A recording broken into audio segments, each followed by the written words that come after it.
Hey everyone, it's Flackfire. We weren't expecting new footage of Mass Effect Andromeda so soon, but here we are. It's likely we'll get to see even more on November 7th for N7 Day, but the new video promoting the PS4 Pro is a great tease for things to come. There's actually quite a bit of new information in the video, plus some other new info I'm going to cover, so let's get down to what you might have missed. First up, although this is pre-alpha gameplay, it looks fantastic. I don't know if the final version of Andromeda will look this nice, but it looks great.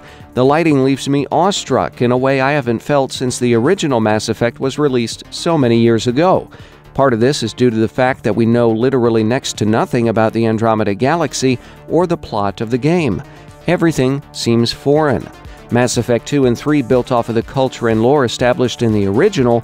It's a clean slate for Andromeda, however, even down to the environments. Nothing in this shot seems that familiar to what we saw in the previous trilogy.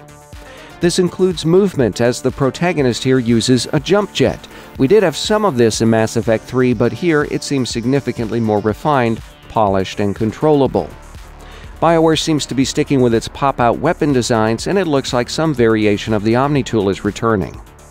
What we do know about the plot for Andromeda ties into what we're seeing here. The protagonist appears to be scanning a plant, likely as part of the effort to explore the universe and settle. Still, there's something strange going on with the plants, since they're surviving without sunlight or water in a place with significant technology.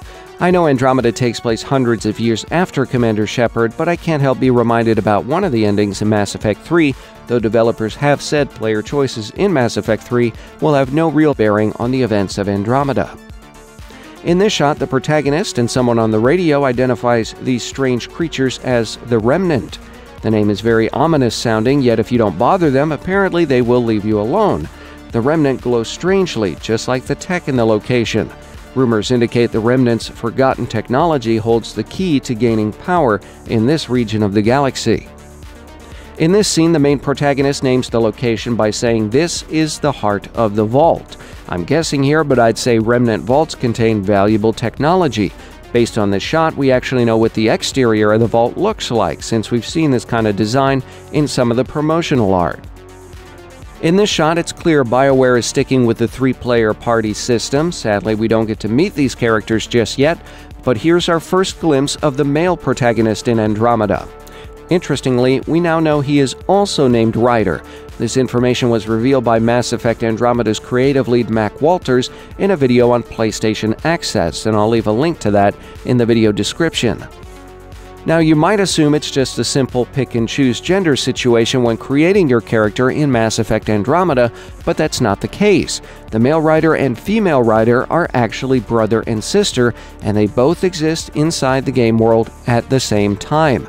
Walters also dropped some other surprise knowledge, pointing out the character that we saw at E3 a couple years ago is actually their father. So maybe we'll get some sort of big family reunion in space at some point.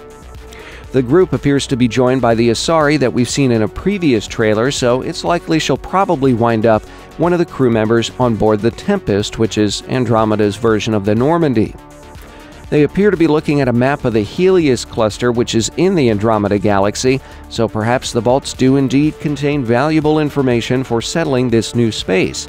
Ryder also says all these points could be vaults on other worlds, so we know locating these vaults is integral to the game's storyline, and that there are a lot of them.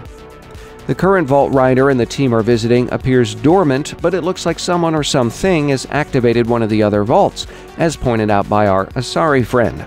In this shot, we get a good glimpse of the party's gear. They appear to be marked with logos, but these logos don't match any existing weapon or gear manufacturers in the Mass Effect universe. Suddenly, it appears vault security has been triggered. The Remnant turn hostile and begin firing at the team. In this shot, the unnamed Asari is holding a Carnifex pistol. I'm not sure if this is just a placeholder weapon, but the profile is correct, as well as the Latin word Magnus, which is found on the Carnifex weapon model. The Asari yells, "It's right on our heels," but it's not clear exactly what it is. It's a bit confusing since we don't actually see any remnant or a large creature, just smoke. So hopefully some of these questions will have answers on N7 Day, which again is coming up on November 7th. That's the day BioWare is scheduled to release the next trailer for Mass Effect Andromeda, which is due out for release in early 2017. What do you think about this new Mass Effect Andromeda news? Tell me in the comments. If you enjoyed this video, leave a like, share on websites like Facebook and Twitter, and of course, subscribe. Thanks for watching.